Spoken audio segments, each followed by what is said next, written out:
YouTube. Oh my gosh, y'all, I haven't put out a video in I don't know how long, but it's the new year and I'm going to try to be more productive. Y'all see the new intro I made? Let me know what y'all think. And then y'all see the girl got her uniform on, her wig on, trying to do right. But anyways, my client today, she came to me. She hasn't had a silk press in about a year and her hair has gotten very dry, a lot of shedding and a lot of thinning. So I'm just going through her hair, detangling it and looking at her scalp at the same time, just assessing what's wrong. And before she got on the phone, I was asking her like multiple questions so I can get, a gist of, what's happening. But really where I learn the most is when I get them at the bowl. So her hair, it took to water really well. The water was not beating off her scalp. The shampoo I used on her was Tea Tree Solutions shampoo, and I like to rub that in, then just a little bit of water to make it move just a little bit more. I separate the hair, I go all through, just making sure it's all throughout there and I'm cleaning it. She just came out of some long term scalp braids. I don't know if y'all saw that build up, but yeah, she had them scalp braids in for a minute.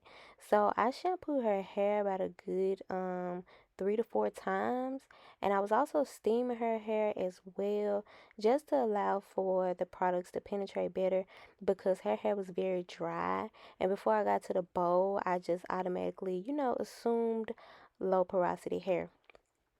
So now I'm using the Care moisturizing shampoo. I really like this shampoo as well. And we just finna chop it up, and I'm gonna let y'all just watch because this part is really just self-explanatory. My camera always shuts off like after 10 minutes, so I have to keep pressing record again, so I don't have the whole process at the bowl. I have to get used to recording while doing hair because I'm just so, focused on the hair, not really on whether I'm recording or not. But I will say this year, not only am I going to be, fully consistent with these videos, I also want to start doing the talk throughs. Me and my clients, we have a lot of interesting conversations. Like you see, she been talking this whole time at the bowl. Like we was having a really good conversation. And I want to start, recording those as well with their consent, of course. But yeah, y'all stay tuned for the rest of this.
Okay, so I started this new thing where I put the heat protectant on their hair at the bowl and twist it up at the bowl. I don't know. I was just trying something, and for the most part, I like it.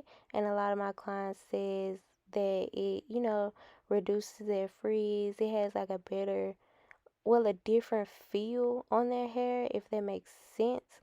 So, but some people I don't like that method, and some people I do. So I put the heat protectant on at the bowl and twist it up. I usually only do this with clients with thick hair, but now I just do this with everybody.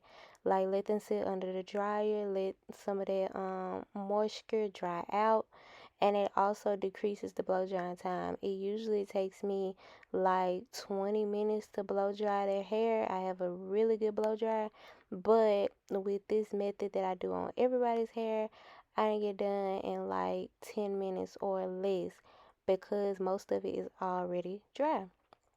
And I love to use my wooden ventilated paddle brush. I really used to like using the round brush, but now I have just completely cultivated over to wooden tools. And they're also more sturdier when it comes to the heat. Like they're just way more durable and I love them. Okay, now we about to get into the good part. So y'all see all them kinks and everything? Don't worry, I'm gonna grip that. Even if I don't grip it like the first try and just get it straight, then I'll go back with like some beeswax. I seen this one stylist, she used like wax sticks or like beeswax or it's something else she'll use, and she'll use like a really small flat iron, but I just grip it like that. I really hate the fact, damn, you can see everything so clearly on her phone, but you can't really see the hair, like it's not in focus. I'm gonna fix that in just a second, but you can see the density of her hair. It's almost to the point where it's thin, because you saw how wide this section was that I just parted out, and you see how much hair is actually within that section. So you may be like, oh, that's a small section, that's a small section. No, not for silk presses. And usually when I do a silk press, like the rows, especially if their hair is of a normal density, is way smaller. And if their hair is of a thicker density, yeah, it's super, super thin sections. And I make sure I go through and I hot comb all throughout. So I really just, made sure I did her perimeters. And so I'm trying to make the camera focus by me getting a little bit closer. You can really just see. Okay, there we go. Oh, wow. But um okay, so I'm almost to the middle of her head, and y'all have been watching this like this whole time. And I really try not to go over the roots no more than twice. The whole strand of the hair shaft, I try to not go over it more than 2 times. And I only use my flat irons. Y'all, it's crazy. It's been almost a full year that I have had these flat irons, and I genuinely love them. Like I used to use the Babyliss. Everybody that's anybody in the hair world has a Babyliss, but I love mine like way better. The temperature consistency with mine is better because Babyliss cut off way too fast to me, and then sometimes I believe that they cool down while you're flat ironing. If that makes sense, maybe I just flat iron and silk press hair too much, but I like mine just way better overall. I love the plates, just everything about it, and they heat up to 480 degrees. So yeah, just a continuation. This was all that I was doing throughout the whole process. When I blow dry the hair really well, which is every time, the silk press process just makes it so much easier. And I really didn't um use the, what's it called, the hot comb all throughout her hair, basically because her hair was like really thin and fragile, and majority of it was already stretched out to a good point. I know it's a new year, but I guess I would never stop getting into the camera like that. But yeah, so I didn't really use the high comb all throughout. I really just used it at the back and at the front on her edges. I really didn't even use it on the side by her ears, but that wasn't necessary. So camera out of focus again, but we just repositioning real quick.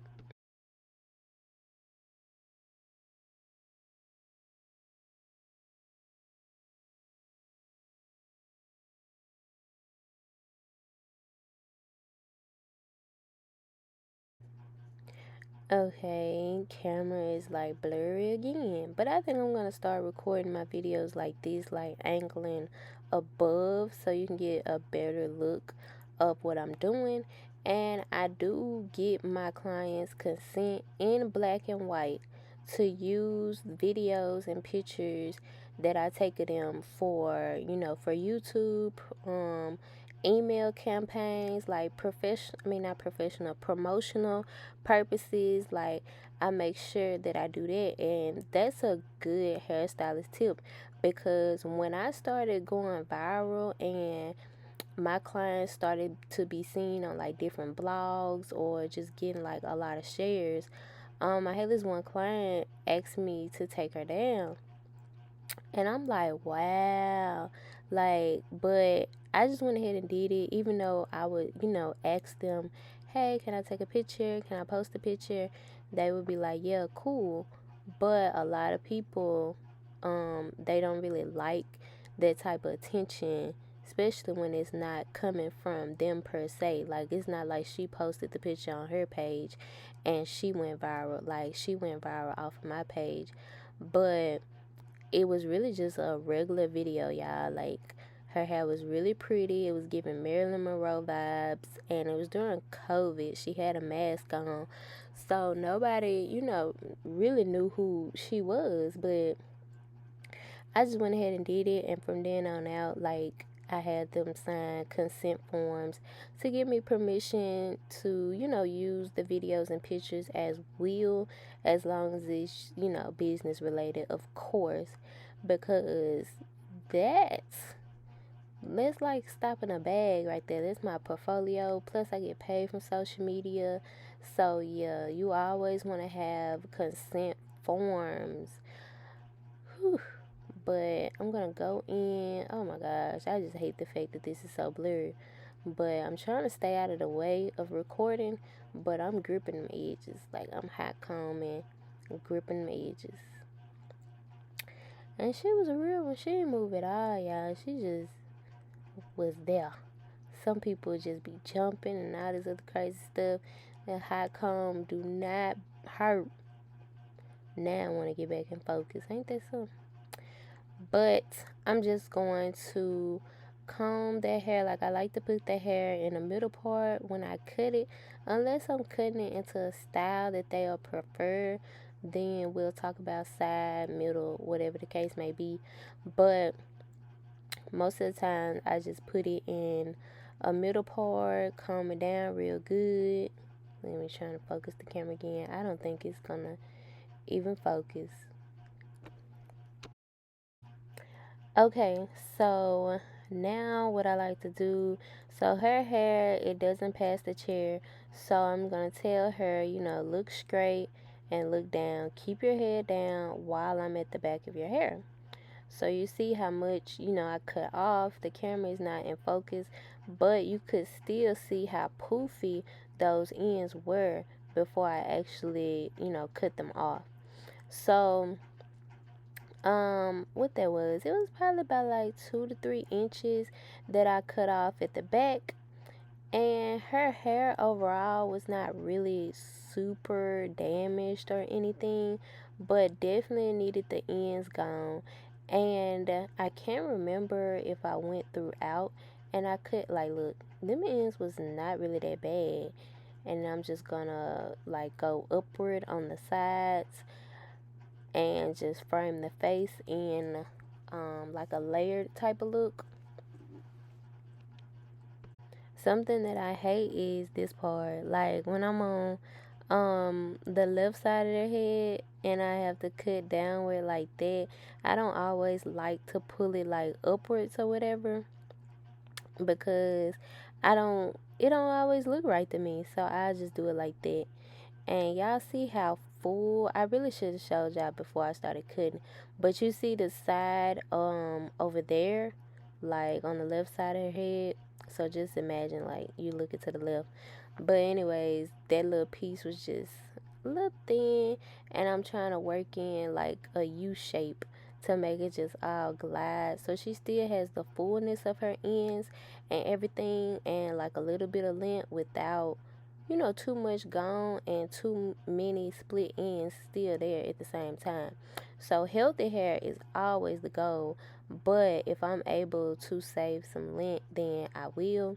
So I'm asking her to like look at it, and she like, oh, okay, that's cool. So I just went in, bumped it just a little bit, and we changed it from a middle part to a side part, and that's pretty much it. Y'all see how healthy it is.